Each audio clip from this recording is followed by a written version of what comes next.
爽的小朋友们，大家好，欢迎观看胖天石疯狂跑题快乐保健小课堂。今天我被同事嫌弃了，理由呢是中午在休息室里面睡午觉的时候打呼噜声太大，于是他们贴了一个牌子在门口说肖大夫及宠物谢绝入内。后来可能是觉得不合适啊，太欺负人了，于是把宠物俩字给删了。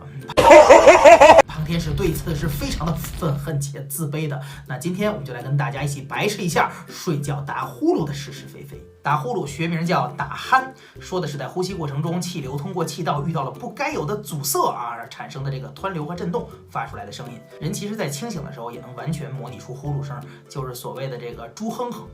这个。所以说古人用鼾声如雷来形容人睡得香，按照现代医学的理论是站不住脚的。打鼾，特别是那种非常响亮给人带来困扰的鼾声，本身就代表着严重的通气障碍。而更加可怕的就是类似于胖天使这样的呼噜声，打着打着突然停了，然后憋个10几秒左右，就跟没呼吸一样，然后突然一个特别大声的呼噜，感觉就跟诈尸还魂似的，吓唬人。这个呢有个学名叫 OSAS， 叫阻塞性睡眠呼吸暂停综合征。接下来我们一一说明。先说气道为什么会被阻塞呀？平时日常清醒的时候，我们都站着，舌头呢好好的躺嘴里，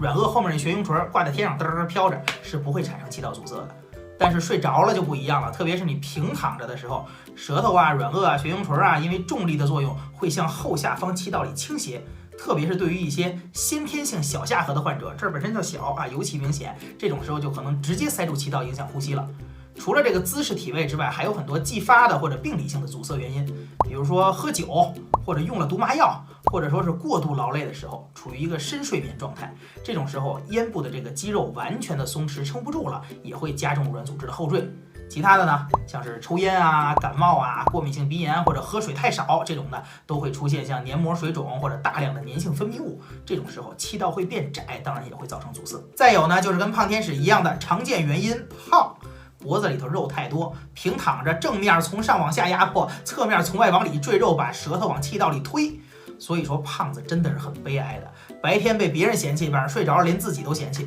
严重的时候就像胖天使这样，呼吸道被完全堵住了，不能通气，10几秒之后由于缺氧猛然醒过来，再一阵急促的喘气，然后往复这个循环，这就是 OSAS。我们说长期的间断缺氧睡眠是非常影响健康的且不说这个睡眠质量下降，还有白天精力受限，还有一系列的血管的内皮损伤诱导炎性凋亡反应、高血压、心脏病，甚至加速脑死亡等等。而且一旦真的合并了其他的呼吸系统疾病，那绝对是雪上加霜。以自己来说胖天使冬天经常得这个慢性支气管炎，犯病的时候那真的是整晚上都躺不下来，有的时候甚至就是坐着睡一整夜，那时候真觉得一条命已经去了7、8分了。这个时候你再一看，居然还有同学在白嫖明天可能就再也看不见我了，你们真的忍心吗？说完这个打鼾的原因了，我们来谈谈怎么治。首当其冲的还是让我们先把医疗之外的东西做好，生活习惯呗，不抽烟不酗酒，规律生活，避免过度劳累。你说自己工作或者生活所迫实在做不到，那咱们就退而求其次，改变一个睡觉的体位。平躺着最容易折后坠了，枕头垫高了，以前讲过又容易损伤颈椎，那咱们就侧卧着睡。你说后坠就后坠吧，起码把上面一半的气道露出来，别堵死吧。至于说这个俯卧位，其实对于通气是很好的，但是大家可能会觉得睡着不舒服，难以维持。再有呢，减肥虽然胖天使自己极难做到吧，我国曾经做过超过50万例患者的调查研究，报告指出来 BMI 每增加1腰围每增加1厘米，习惯性打鼾的风险分别增加19%和6%。瘦子的快乐你不懂当然我也不懂。顺便说一句，在这个报告里还特别提了一嘴，我国男性的总体打鼾概率是27%，女性才有15%这可能是跟吸烟、酗酒等不良习惯直接相关的。我们针对打鼾的主动干预还能有什么呢？可以做操就像当时我们讲富贵包那一节的时候说做广播体操一样。由于这个肌肉松弛导致的舌咽后坠是可以通过长时间的口腔面部锻炼来改善肌力的。这东西其实网上有标准教程也可以大家去医院挂个号问。差不多呢就是每天练半个钟头左右，以这个舌头和面部为主。舌头就是用力向前伸，然后向前向上顶这个颚部来舔鼻尖够不着，还有像什么张大嘴鼓腮帮子用力吞咽等等。闲着的时候其实就可以做，比如说领导让你去开一个什么特别无聊的破会，你就用心操练起来，一会儿伸伸舌头，一会儿打个哈欠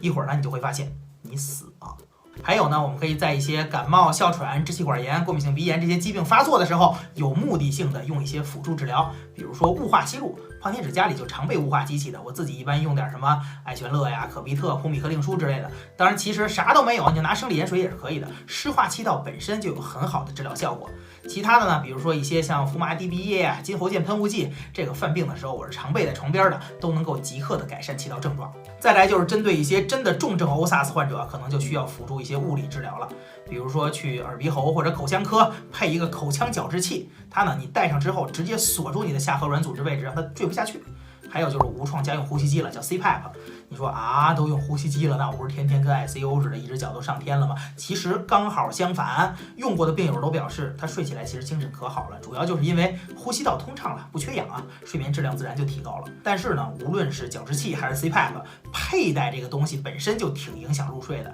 特别是平时你就睡得浅还容易失眠的胖子，你再给他装一马轿子，那更睡不着了，可能需要相当长的一段时间去适应这个新装备。最后一招当然还是手术啊，胖天使建议平时打鼾比较厉害的，特别是已经有了欧萨斯症状的这个病友，最好能去当地的3甲医院呼吸睡眠中心或者耳鼻喉科正经的看看病，甚至做一个喉镜，评估一下你的腭咽部的状态，比如说有没有息肉啊或者畸形啊，有的情况是要通过手术解决的。比如说以前常见的一个叫悬雍垂腭咽成型，叫 UPPP 手术，当然现在还有各种各样的微创改良啊，比如说什么射频消融啊、激光辅助的 UPPP 等等。但是需要有一句话提示啊，即使是做了手术恢复良好，很多的病人手术之后仍然需要继续使用呼吸机来辅助睡眠。总结一下啊，胖天使打呼噜啊是病。为什么得病？虽然不抽烟不喝酒，但是平卧位啊，过劳肥，压力大，睡不好，会怎么样啊？缺氧乏力，精神萎靡，高血压，心脏病，脑死亡，挂啊！怎么治疗？